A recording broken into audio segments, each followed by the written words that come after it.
ఆదానికి first ఏదైనా తోటలో దేవుడు ఏం చెప్పాడు? దాన్ని సేద్యపరచమని, దాన్ని కావలి కాయమని చెప్పాడు. సేద్యపరచడం అంటే ఏంటి? నీళ్ళు వచ్చేసాయి, తోట మొత్తం వెళ్ళిపో, మిగతాది పురుగు పట్టిన పురుగు మొత్తం బయటకు వెళ్ళిపోండి అంటా ఉంటావు. దగ్గర నుంచి అంటా ఉంటే పురుగులు వెళ్ళిపోతూ ఉంటాయా? నీళ్ళు వచ్చేస్తూ ఉంటాయా? మరి ఎరువు డబ్బా తీసుకొచ్చి ఆడబెట్టి మొత్తానికి వెళ్ళిపోయి జల్లుకో అని అంటే వెళ్ళిపోతూ ఉంటుందా? దాన్ని ఎవరు మోసుకెళ్ళాలి? ఆ డబ్బాని ఆ ట్యూబ్ ఎవరు తెచ్చుకోవాలి? ప్రతి చెట్టుకి ఎండబడతా ఉంటుంది, పోయి పెట్టుకోవాలి, పాదులు తీసుకోవాలి, పురుగు పడితే మందు కొట్టుకోవాలి, దాన్ని మొత్తాన్ని తీసుకోవాలి, కంచేసుకోవాలి. అంటే ఏం చేయాలి? అక్కడ ఉన్నాయన కష్టపడాలండి. దేవుడు మనిషికి ఇచ్చిందే కష్టపడమని చెప్పాడు. సోమరులాగా ఒకసారి కూర్చొని ఉండబాకండి, బొజ్జలు పెంచబాకండి అని అంటున్నాడు. అవునా?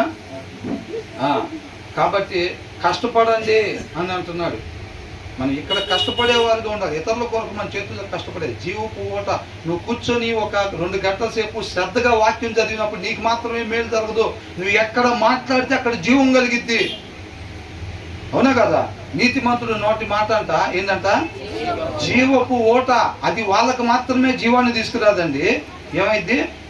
మిగతా వాళ్ళకు కూడా జీవాన్ని ఇచ్చింది. వాళ్ళు ఎక్కడ మాట్లాడితే వాళ్ళకు కూడా జీవం వచ్చింది. అర్థమవుతుందండి?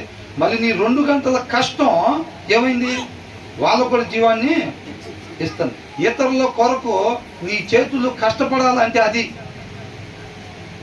ఎంతకాడికి భూమి మీద ధ్యాస పెట్టి, ఎంతకాడికి బస్తాలు ధాన్యం వేసి ఒక సగం బస్తా ఎవరికని ఇచ్చి 99.5 బస్తాలు దాచిపెట్టుకోవటం కాదు.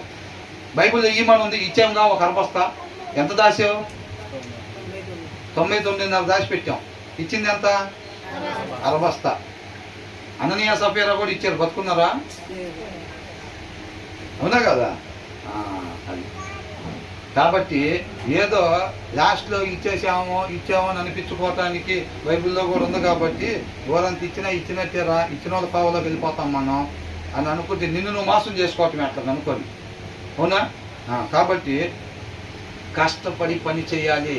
నువ్వు ఒక 2 గంటల సేపు కూర్చొని వాక్యము చదవటం వలన, శ్రద్ధ పెట్టి వాక్యము చదవటం వలన, ఇక్కడ చూడండి ఒక 2 గంటల సేపు నువ్వు కూర్చొని శ్రద్ధ పెట్టి వాక్యం చదవటం వల్ల నీకు మాత్రమే జీవము కలగటం కాదు, ఎదుటి వారికి నువ్వు ఎక్కడికి వెళ్ళినా నీ ప్రవర్తన బట్టి ఆ సత్యం అనే సారం వాళ్ళకు కూడా వెళ్ళిద్ది.